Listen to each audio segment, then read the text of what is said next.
आगामी 2025 के दिल्ली विधानसभा चुनाव से पहले दिल्ली का राजनीतिक घमासान और धीरे धीरे बढ़ता जा रहा है। सत्ता दल आप और बीजेपी के बीच आरोप प्रत्यारोप का सिलसिला जारी है। ऐसे में एक बार फिर केजरीवाल पर निशाना साधते हुए बीजेपी नेता ने नए खुलासे किए हैं। क्या है पूरी खबर, आइए जानते हैं विस्तार से। दरअसल भारतीय जनता पार्टी नेता वीरेंद्र सचदेवा ने बुधवार को आम आदमी पार्टी के राष्ट्रीय संयोजक अरविंद केजरीवाल को पत्र लिखकर उनसे झूठ बोलने और धोखा देने की बुरी आदतें छोड़ने को कहा है।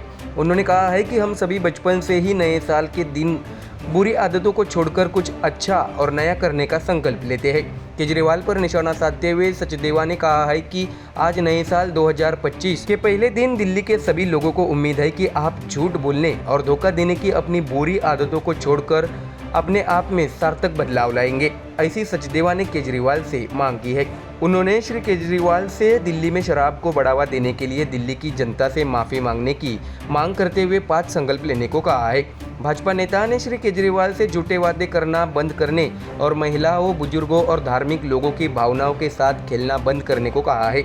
उन्होंने कहा है कि मुझे विश्वास है कि आप फिर कभी अपने बच्चों की झूठी कसम नहीं खाएंगे।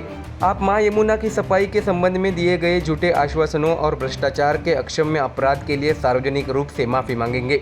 सचदेवा ने केजरीवाल से मांग करते हुए कहा है कि आप प्रतिज्ञा करेंगे कि आप राजनीतिक लाभ के लिए राष्ट्र विरोधी ताकतों से चंदा नहीं लेंगे और न ही चंदा देंगे।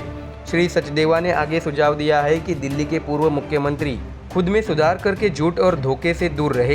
दर्शकों, आपको बता दें कि ये सारा मामला तब सामने आया है जब श्री केजरीवाल ने राष्ट्रीय स्वयंसेवक संघ यानी आरएसएस प्रमुख मोहन भागवत को एक पत्र लिखा था, जिसमें भाजपा के कार्यों के संबंधित कई सवाल उठाए गए थे, जिसमें ये भी शामिल किया गया था कि क्या आरएसएस को लगता है कि सत्तारूढ़ दल लोकतंत्र को कमजोर कर रहा है।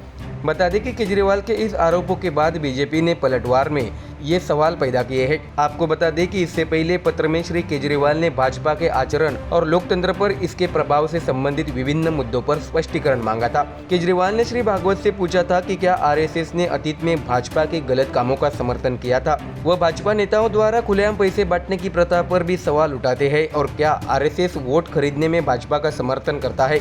इसके अतिरिक्त श्री केजरीवाल ने दलित और पूर्वांचली वोटों के बड़े पैमाने पर कटने पर चिंता जताई और पूछा कि क्या आरएसएस मानता है कि यह लोकतंत्र के लिए सही है।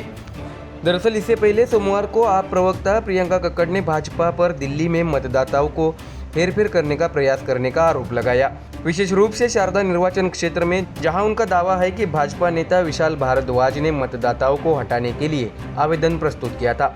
तो आइए दर्शकों, आगे सुनते हैं कि वीरेंद्र सचदेवा ने आखिर अपने बयान में क्या कहा है। मुझे अफसोस है कि दिल्ली में एक ऐसी मुख्यमंत्री हैं जो अपनी संवैधानिक मर्यादा को नहीं समझते। वो ये झूठ बोल रही हैं कि दिल्ली में मंदिर तोड़ने की साजिश की जा रही है। पिछले विधानसभा चुनाव से पहले भी इसी तरह से शाहीन बाग और उत्तर पूर्वी के दंगे आप लोगों ने करवाने की कोशिश की थी, और आज जानबूझकर मंदिरों का नाम ले लेकर जिस तरह से आप दिल्ली में सांप्रदायिक तनाव पैदा करना चाहती हैं, मैं आपको चेतावनी देता हूं।